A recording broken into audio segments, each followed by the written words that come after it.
So where I'm at this point is I have stitched the layers of linen together, and now we're at the point where I am going to be constructing it. We have folded the linen over a double stack of 6mm wide by 1.5mm wide boning.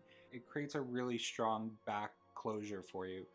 Those eyelets won't move, the back will stay nice and clean, and it's just a really beautiful way of finishing it. And this is the way they would have finished it in the period.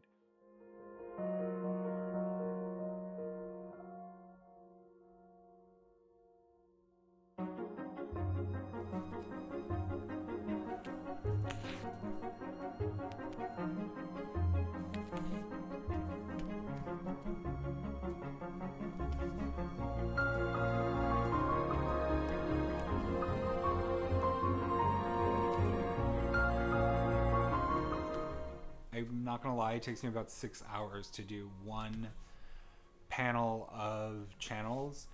So when I hear that they used to be able to get stays done in a matter of a couple of days for a client, it makes me wonder how many people were actually working on them.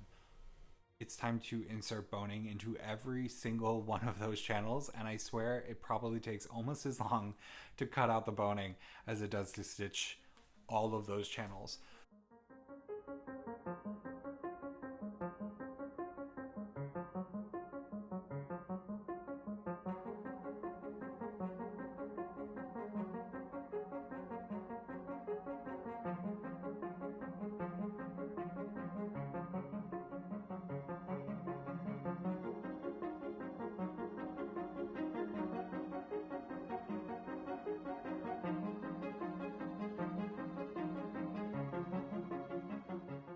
So this is my boning pusher. I jerry-rigged it out of a old seam ripper. It's really useful for getting those bones in those tight channels.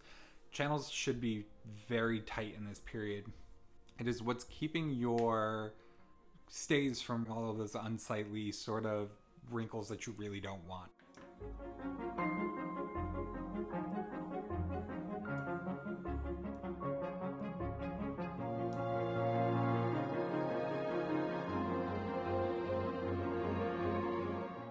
Now it's time to whip all of those seams down, make sure they're as flat as possible.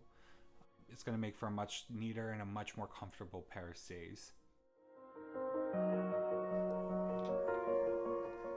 It's time to start closing up all of those little boning channels. We're currently using a very hastily done whip stitch. No need to be super perfect here. You just want to get it really small and really tightly together. The boning is really close to the edge here, and there's chances of it popping out, so this really helps you maintain a nice, neat finish.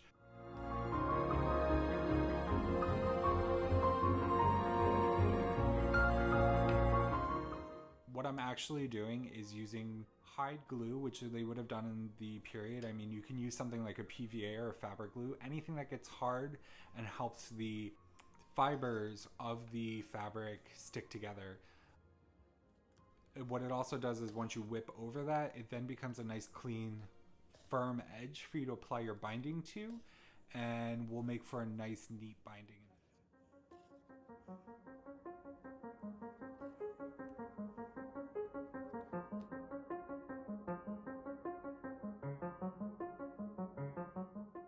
Now it's time for the eyelets. This was actually much less stressful than I thought it was going to be.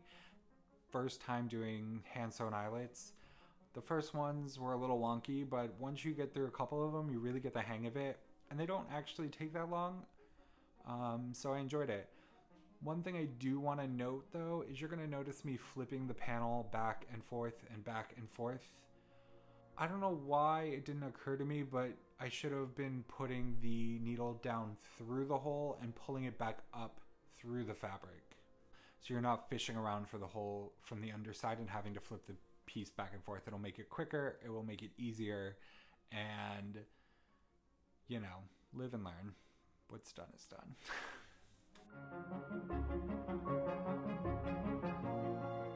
So what you'll notice is I keep using the awl to open up the hole.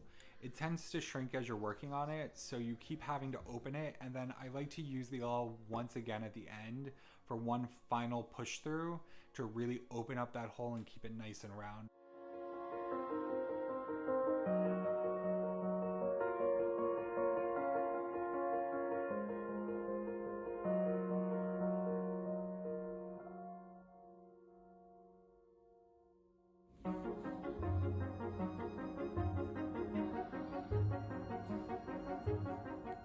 You have one little problem. I ran out of fabric, so I had to cut this on. I couldn't cut this on the fold like it was in the original, so I'm getting a bit of a collapsing issue in the bust. I think I'm gonna fix that by adding a stay strip from one point all the way across to the other point. Not in the original, but in not unperiod. A page here from the 1770s stays that show that. So that's what I'm gonna do, and hopefully that will work. But other than that, we're almost there. We're getting there. So here I am working on the belly piece.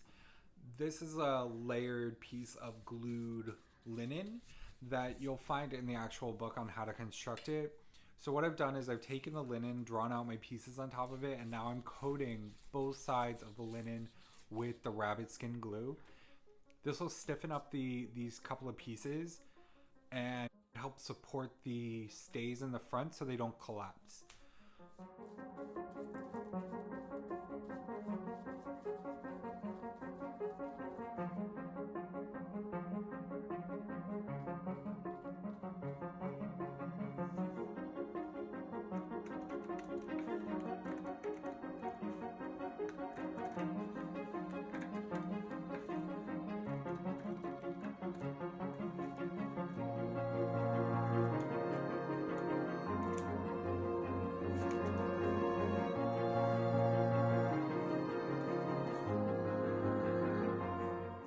So here I am layering up the pieces.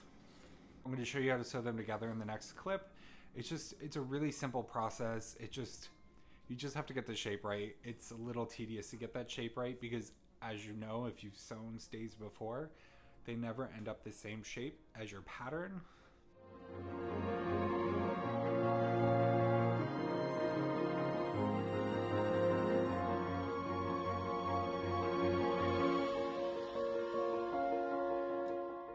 So this is what I mean by paper. This is actually watercolor rag paper. It's a linen or cotton based paper that they use for watercolors. So it stands up to humidity and moisture really well.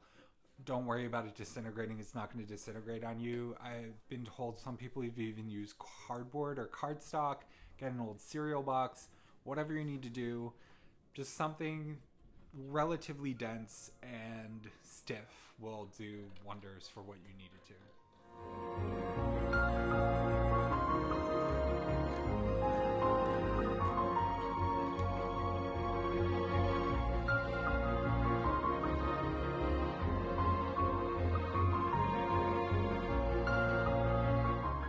So like I said before, you never get that pattern right the first time, so feel free to adjust it. Here you can see I've had to make the outermost piece of linen smaller because it was too big for the paper.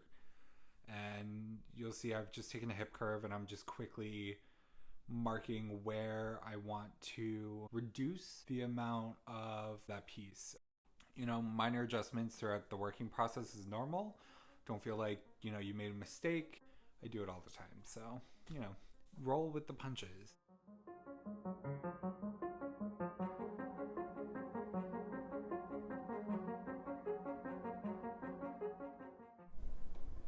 So here we have the belly pieces. These are the 2 layers of canvas buckram, and then we have 1 layer of paper.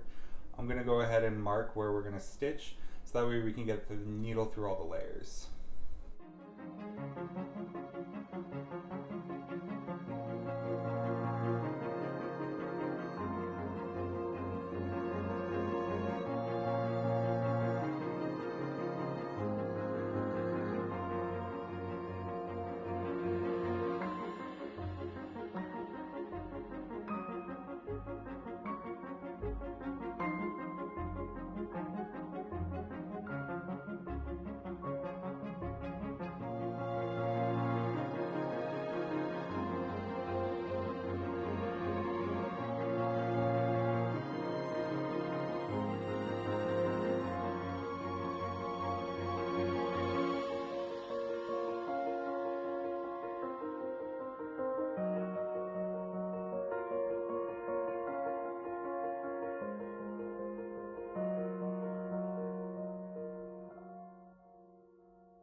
So let's talk about this little piece that I have on the inside of the stays.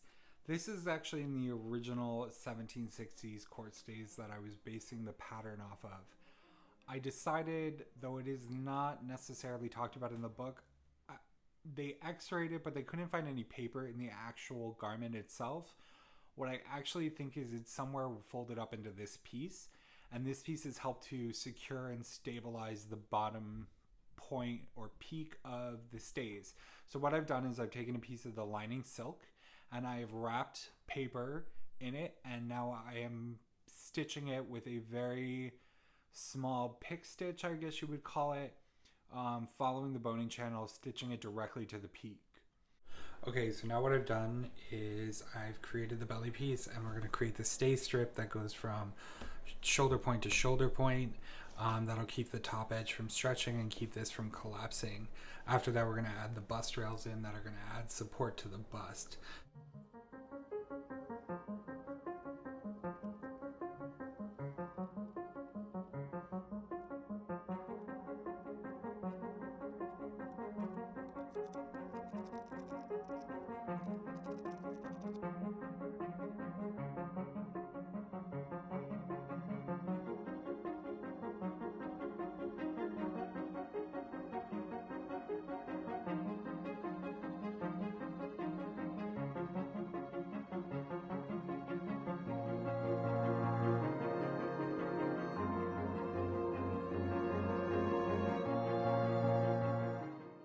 So what we're going to do next is create our bust rail. This is one piece that I've already made. We're going to have two of them. Sometimes you might want to stack up two, but for this application, since this is a pretty stiff bodice to begin with, we're only going to use one layer, and then we're going to put two of them on the actual front piece. So this is the lower one, and then I'm going to create the upper one for you right now.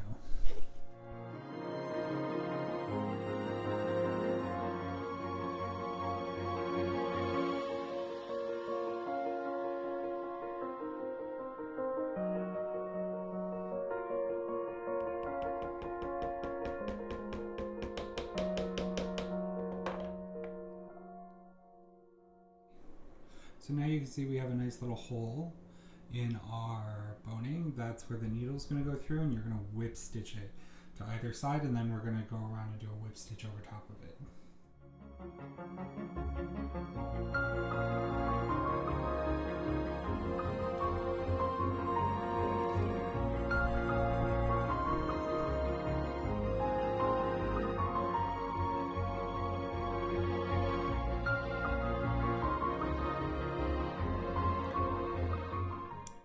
Okay, so as you can see, I put in the two bust rails, and we are ready to add our paper layer that's going to go over top of all this and smooth all this out.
This is the final look. I'm still working on the chemise for this. The chemise is actually made out of organza. I know, blasphemy, I did not use linen, but I felt for the look that I was going for, and based on actual images I'm looking at, I do believe that there were silk shifts at this time, especially for paintings, especially for royalty, and it fit the character I was going for, so why not?